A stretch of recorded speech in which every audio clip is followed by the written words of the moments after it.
वज़ीर आज़म इमरान खान की सारी तवज्जो इन दिनों सेनेट इंतखाबात पर है। टिकट जारी करने और वापस लेने से लेकर नाराज अरकान को मनाने तक बहुत से काम वज़ीर आज़म खुद कर रहे हैं। आज सामने आने वाले अहम फैसले में तहरीक इंसाफ ने वफाकी वजीर फैसल वाउडा को जारी करदा सेनेट का टिकट बरकरार रखने का फैसला किया है। वज़ीर आज़म इमरान खान की ज़ेर सदारत तहरीक इंसाफ के पार्लिमानी बोर्ड का इजलास हुआ, जिसमें सेनेट इलेक्शन के लिए टिकटों की तकसीम समेत पार्टी रहनुमाओं के एतराज़ात का जायजा लिया गया। ज़राए के मुताबिक पार्टी बोर्ड ने फैसल वाउडा को दिया गया टिकट बरकरार रखने का फैसला किया है और इस सिलसिले में PTI सिंध के एतराज़ात मुस्तरद कर दिए गए हैं।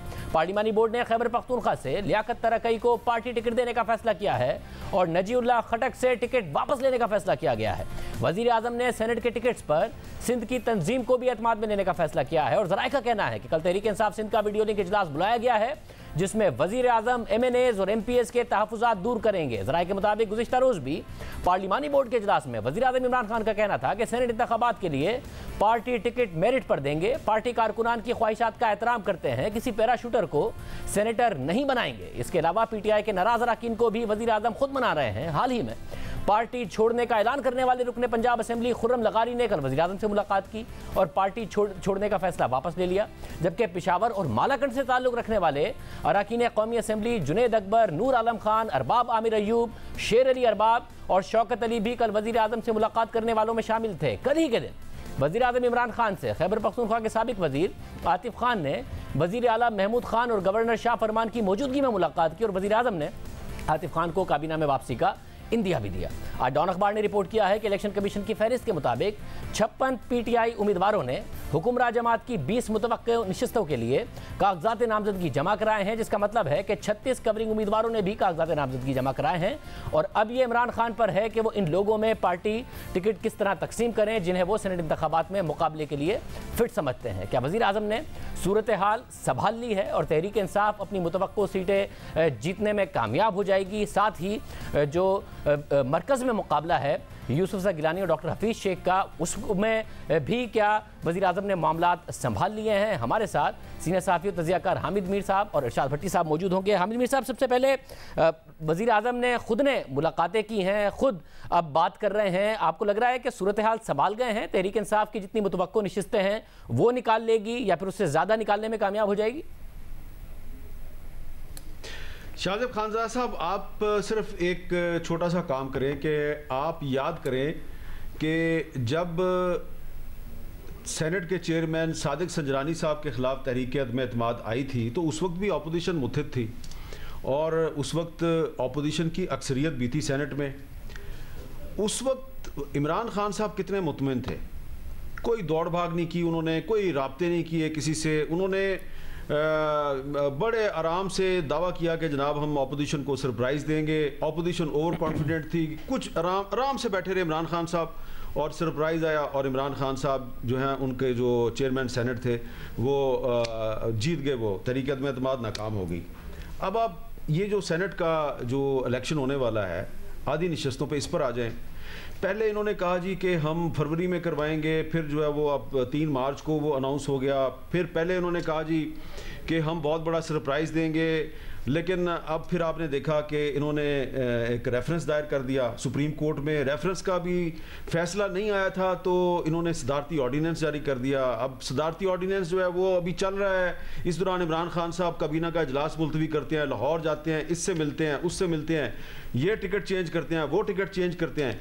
तो आप उनकी बॉडी लैंग्वेज देखें, उनकी जो पंजाबी में कहते हैं आनिया जानिया, तो बॉडी लैंग्वेज और उनकी जो इस वक्त एक हलचल है बहुत ज़्यादा, एक दौड़ भाग है, वो बाकायदा दौड़ भाग कर रहे हैं ये सेनेट का इलेक्शन बचाने के लिए। उससे नज़र आता है कि वो काफ़ी मुश्किल में है। वो सूरत हाल नहीं है जो कि चेयरमैन सेनेट के ख़िलाफ़ तहरीक अदम एतमाद के वक्त थी। उस वक्त इमरान खान साहब की बॉडी लैंग्वेज और अभी की बॉडी लैंग्वेज का कंपैरिजन कर लें, आपको पता चल जाएगा। और उसके बाद आप देखें कि आज क्या किया तहरीक इंसाफ ने कि आज उन्होंने यूसुफ रज़ा गिलानी साहब, जिनके बारे में पहले तहरीक इंसाफ ये दावा करी थी कि ये हार जाएंगे और उनकी शिकस्त का दावा जो है वो आज़म स्वाति साहब भी कर रहे थे, शेख रशीद भी कर रहे थे और भी वज़रा कर रहे थे। आज तहरीक इंसाफ ने उनके कागजात नामजदगी पर एतराज़ कर दिया है और कहा जी कि ये आर्टिकल 62 के तहत पूरे नहीं उतरते। तो इसका क्या मतलब है कि आप यूसुफ रज़ा गिलानी साहब अगर कमज़ोर उम्मीदवार हैं तो फिर आप उनके कागजात नामजदगी पर एतराज़ क्यों कर रहे हैं? अगर आप एतराज़ कर रहे हैं तो इसका मतलब है कि आप खौफजदा हैं। तो कहीं ना कहीं तहरीके इंसाफ जो है वो खौफजदा ज़रूर है और कुछ परेशान भी नज़र आ रही है।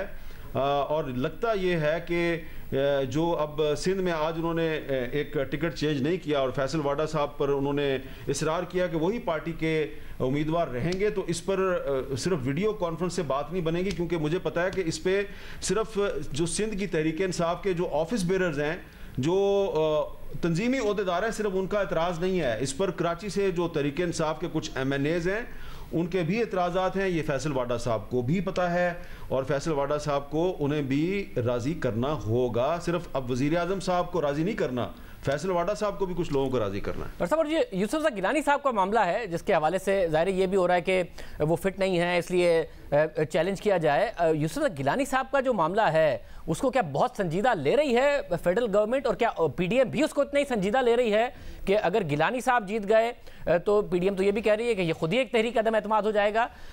हुकूमत ने इत्तेहादियों को भी मनाया है, उनसे भी बात की है, आपको लगता है उसके बावजूद चांस है, अक्सरियत होने के बावजूद हुकूमत के पास, कि यूसुफ गिलानी साहब जीत जाएं और हुकूमत परेशान है क्या इसको लेके? शाहजेब खानज़ाद साहब, जो आज बाई इलेक्शन हो रहा है तो इसमें जो सिंध में जो सूरत हाल है वो आपके सामने है। सिंध में जो आज बाई इलेक्शन हो रहे हैं उसमें एक कहीं पर PTI खड़ी है और साथ ही वहाँ पर MQM भी खड़ी है और उसके साथ और भी जमातें खड़ी हैं, और पीपल्स पार्टी जो है उसके मुखालफिन जो हैं वो वहाँ आपको तकसीम नज़र आ रहे हैं।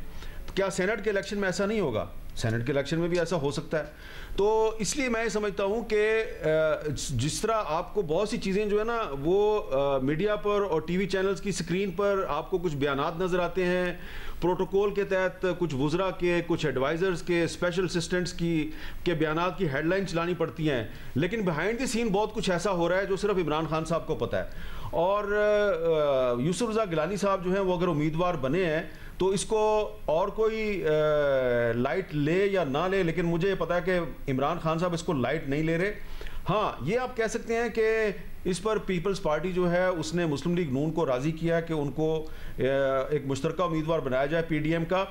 और बहुत से लोगों का ये ख्याल है कि अगर यूसुफ रज़ा गिलानी साहब सेनेटर बन जाते हैं तो इसका मतलब ये होगा कि वज़ीर आज़म इमरान खान साहब कौमी असम्बली में एतमाद खो चुके हैं और फिर उनको दोबारा एतमाद का वोट लेना होगा। लेकिन ये वो मामला है जिस पे फ़िलहाल अभी पीपल्स पार्टी और मुस्लिम लीग नून और PDM की जो बाकी जमातें उन्होंने ये तय नहीं किया कि अगर यूसुफ रज़ा गिलानी साहब जीत जाते हैं तो क्या फौरी तौर पर PDM तहरीक एतमाद लेके आएगी। अभी तक यही तय है कि पहले लॉन्ग मार्च होगा, उसके बाद देखा जाएगा।